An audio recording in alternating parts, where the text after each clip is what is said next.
our next experiment, Kelvin would like you to try to build some capillary flowers with him. Okay? So, are you ready, Kelvin?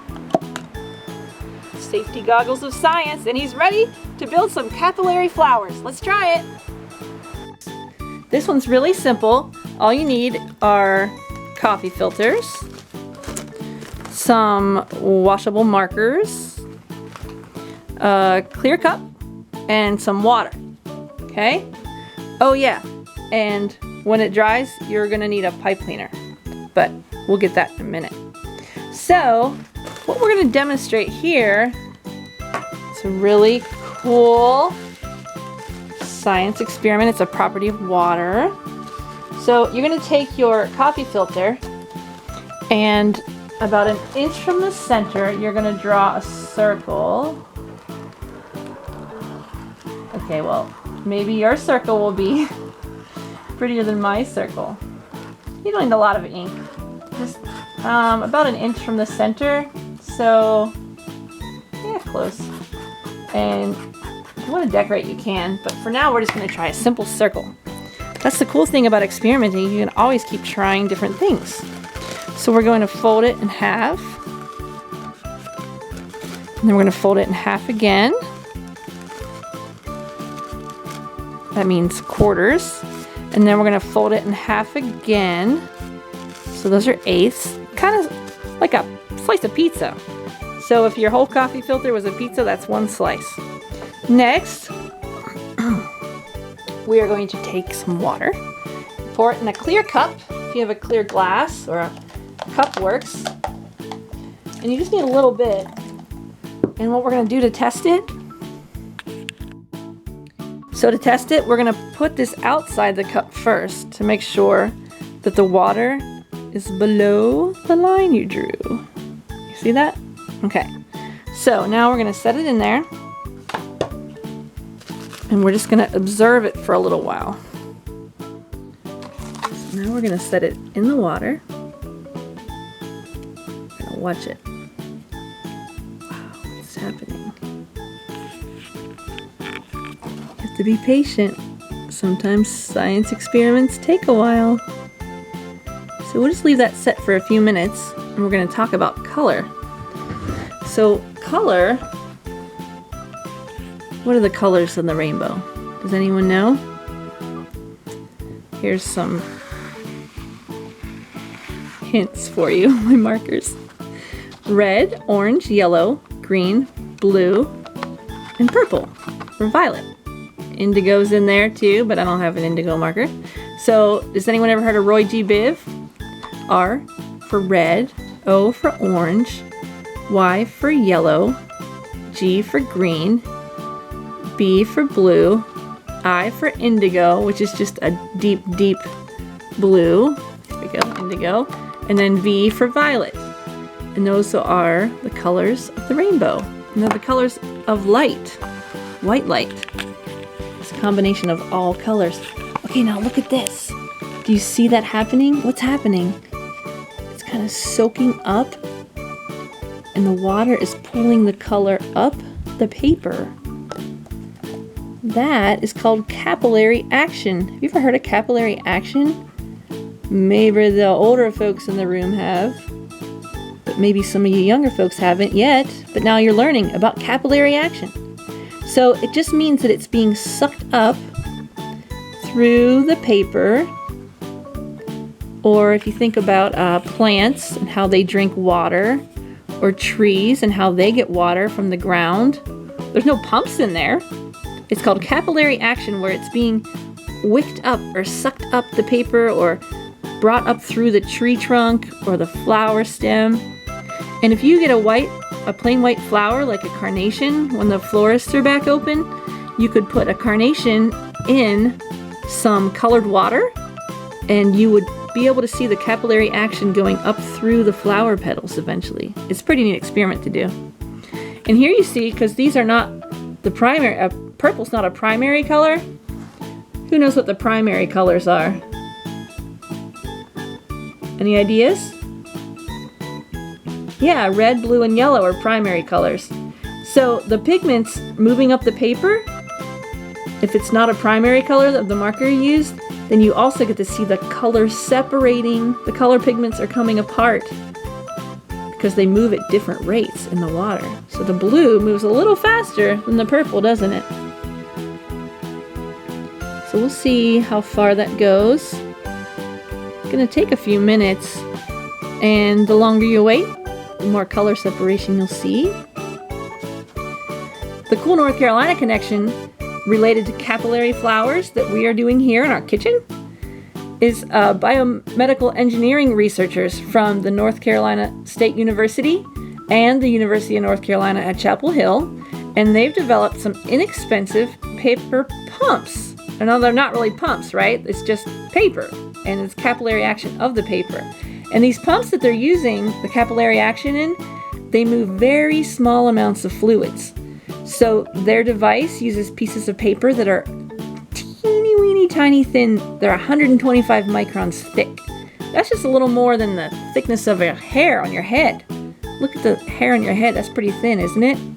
So those little teeny tiny paper strips that they use move fluid volumes of 1 microliter or less. That's a lot less water than we're using, like teeny tiny bits of water. So that's like way even smaller than just 1 water drop. It's tiny. Anyway, by changing the shape of those papers that they use for these filters, they're able to control how much liquid is pulled through an attached device. So that's different rates of time. And these devices hold promise for being small, portable, and inexpensive for testing bodily fluids. What's an example of a bodily fluid? Blood is one. So it's being used in the medical field. And the work is currently being published in the journal called Technology. For the older folks in the room, we love science! Okay, who thinks it's time to get it out? I do. Okay, Kelvin agrees. Kelvin, do you agree with me? Kelvin's getting a little out of hand. He's making a mess in my kitchen. Okay, so we're going to get this out. And you're going to squeeze the excess water out. And then you're going to open it up. I'm thinking while I'm waiting for those ones to dry, that one to dry, I might make some more. Just try different colors. So primary colors won't separate, so I'm going to try a different color. Pink. Who likes pink? Pink's a good color for flowers. The bees love flowers. We could even try an experiment where we do some different colors. Because, you know, you have plenty of time at home right now. So we can try all different things. Like I said, that's the cool thing about science. You just keep trying different experiments, and then you, maybe with the parachutes, you could change the shape, or you could change the places where you put the string. Or with the air cannon, you could try different objects and try to move them and see which ones would go the farthest. Oops, that's my bookmark. And I'm just going to try 3 colors and see what happens with that.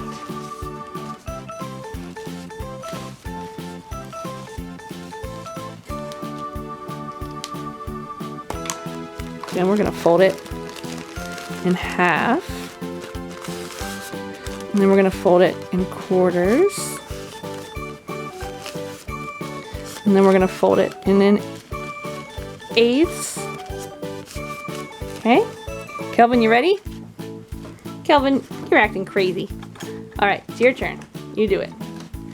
Put it in the water. And we're going to watch that capillary action. There for you. Oh, I wonder what's going to happen with different colors. Kelvin said he wants to learn more about capillary action. Well, there's a lot of ways to observe it. These paper flowers with coffee filters are one of the easiest ways. Did you ever wonder why it does that? How is it moving up through the paper? Well, Kelvin was wondering. Oh, he lost his goggles of science. I think he'll be okay. It's just water right now. But you should always wear safety goggles when you're doing experiments. Anyway, the water is kind of sticky. It's called cohesion, and that's what makes water molecules stick close together. They're cohesive.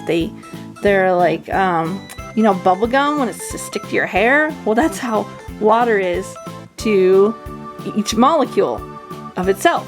So water molecules stick together and they attract other ones. That's called adhesion. So adhesion is when you add things on. And so one molecule is attracted to another, and they're attracted and they stick to other substances like coffee filters or paper towels when you wipe up a mess in your kitchen. And that water likes to flow through narrow spaces because it's sticky. It can kind of climb up without the help of pumps or even gravity. It's actually going against gravity. Pretty cool. Paper towels use capillary action. When you see, oh, it's terrible when there's oil spills, but you'll see that they use like giant sponges to soak up the oil off the top of the water. So capillary action is important in nature. Should we take a closer look at it? Think it's about ready? Yeah, I think we'll take it out of the water. Yeah, doing different colors is kind of neat. Looks like a rainbow. All right, I'm gonna shake the water out and dry it, and then we're gonna finish our flower. Okay, so my flowers have dried, and my coffee filters have dried. Now we're gonna turn them into flowers. So we're gonna fold them again.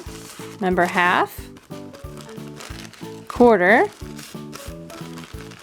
eighth, and then you're gonna take your stem, just one of these little crafty sticks, and you're gonna wrap it around the bottom. You see that? Oops. And wrap it around the bottom real tight. Okay. And make sure it's secured. And this is the part that's like magic. You just real carefully pull it out a little bit. Kind of fluff it up. We're gonna fluff it. And then it looks like a beautiful flower. And you can take it and put it in a vase. This makes a great gift for moms or aunts or grandmas or sisters or dads. Anyone who might like some flowers. I'm just gonna put them right here in my little air cannon. And then, once it's dry, you do the other ones.